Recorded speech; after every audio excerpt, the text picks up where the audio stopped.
So hi everyone, today in this video we're gonna develop more solutions for the type of problems that we can face in our day-to-day life, and always with a focus in trying to explain to you of you just by grasping some of the mental models existent, you can already solve a lot of the problems that you face in your day-to-day life. And then what's going to be our look today? So what we're gonna look for is a kind of problem that you're seeing in the society nowadays.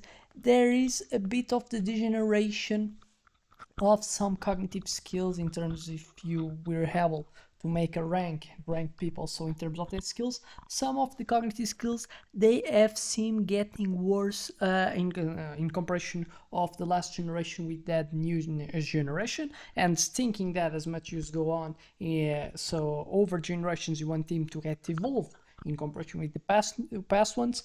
What you see is that some cognitive skills have been ranked and has been classified. The people that has been passed through these tests have worse performance in comparison with some last generation. And then so we need to start looking for what are these type of skills that are having this problem, and then so backed obviously by some studies, by some ways that some institutions that already have create frameworks to deal with that problems. So try to create and kind of make a reversion in this tendency. So first, digital attention rehab. What's the degeneration here studied? The average attention span equals to 47 seconds today. The average person has, down from 150 seconds in 2000. So we're being the generation that has the less ability to sustain attention towards something. And attention is the most fundamental skill if you want to learn something, if you want to build relationships, as an example as well. You need to get all this skill of attention. Attention is what increases the probability of you performing at your peak during more time. If you're able to retain attention more time, you're gonna certainly perform better. And you see that we're getting worse on that skill. And then so what are neurofixes for that? We have the deep work sanctuaries, as the example, public spaces with EMF shielding, more analog tools, typewriters, paper, free entry after 1 hour phone detox. Another one, friction architecture, mandatory 20 seconds delay before infinite scroll, grayscale mode enforced after 50 minutes screen time. Example, the Finland attention schools boosted focus 300% in 6 months. Second, memory palace revival. What's here to be studied? Degeneration, 87% under 30 seconds can't recall phone numbers. So 87% under the 35s can't recall phone numbers. So people younger than 35 years, they can't recall no one of the phone numbers of their loved ones, or neither their self. So memory we're seeing getting a high hit as well, not as much as attention, but as well people seem to getting a worse memory. And there are some solutions for that. We have a mnemonics curriculum, mandatory memory training, method of lucky chunking in schools, so learning people to use these memory training skills that have been used by top performers in competitions in memory. So it's proven scientifically that brings results if it's adopted in our day-to-day life. And national memory Olympics with cash prizes to stimulate so the development of skills towards so wanting to get to win that competition. And forgetfulness tax, digital assistants charge $0.10 per basic fact lookup. Singapore's no cloud Wednesdays improved recall by 40%. 3. Critical thinking vaccines. What's the degeneration here? 64% can't distinguish facts from opinions, and then what's so it's intended for that? Disinformation gyms, VR simulations training logical fallacy detection, real-time bullshit alerts from media using artificial intelligence rhetoric analysis, Socratic cafes, public debate hubs requiring evidence-based arguments, Canada's media autopsy classes cut fake news sharing by 77%. 4. Deep literacy boot camps. What's the generation here studied? 92% don't read beyond headlines. What's the intervention here? Slow reading certifications, tax breaks for finishing books, tracked via blockchain as example, and THAL there, blockers hide summaries until full text is read. Marginally markets, annotated books trade as NFTs, top annotations earn crypto. South Korea's read to earn program increased average books read from 3 to 11 here. 5. The special intelligence reboot. What's the generation? What you can call as GPS atrophy. 61% can't read maps, so people are getting worse in special intelligence.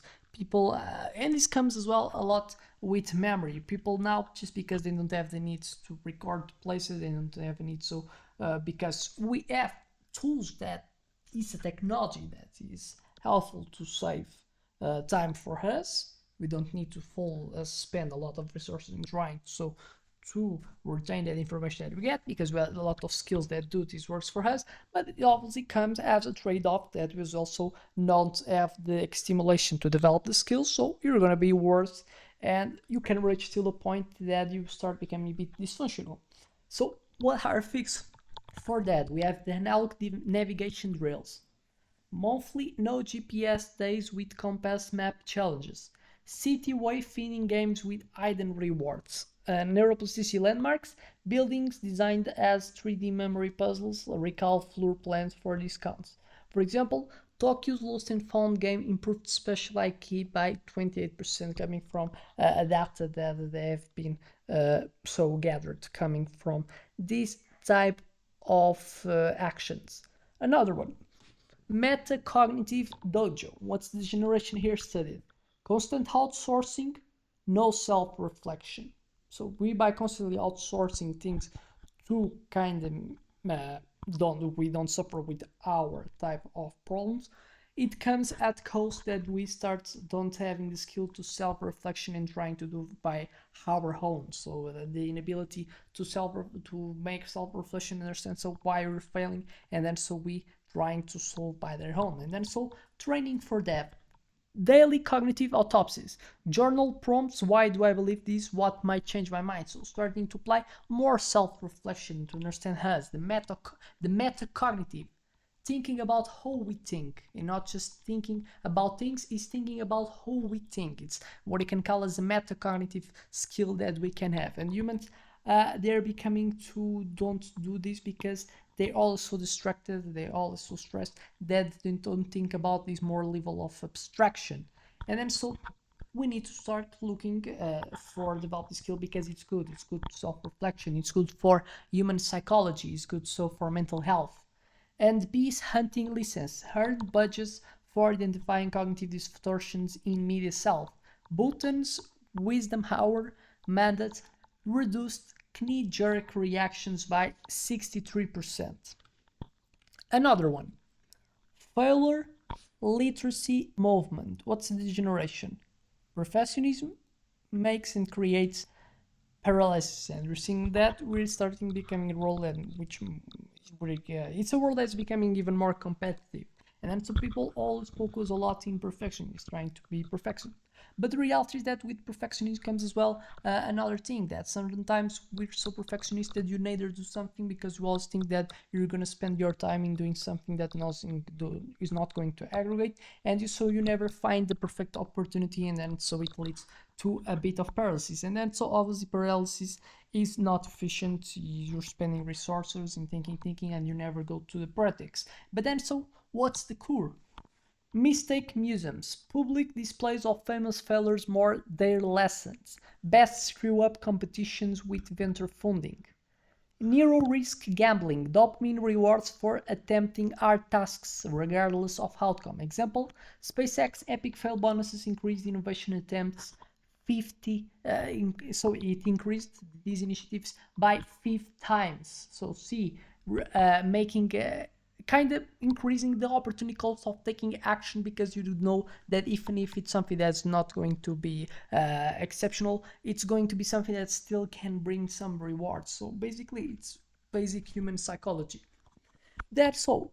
Obviously, it's all mental models. They are proven to already bake some of the solutions that can be the ones that can be helpful, so to solve a lot of the degenerations in certain skills that we're having. But then we need to do like a 90-day brain rescue protocol. So how to integrate all these in one specific protocol that people get so to apply.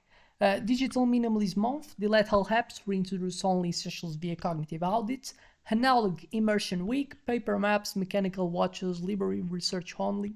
Cognitive cross-training, daily rotation of memory drills, special puzzles, debate practice. The mind isn't degenerating, it's being outsourced. So reclaim your cortex to yourself again.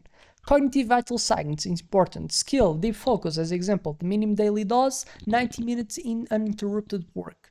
Measurement tool, we have some focus tracker apps. Working memory, minimum daily dose, memorize 7 new items. The measurement tool could be daily recall tests.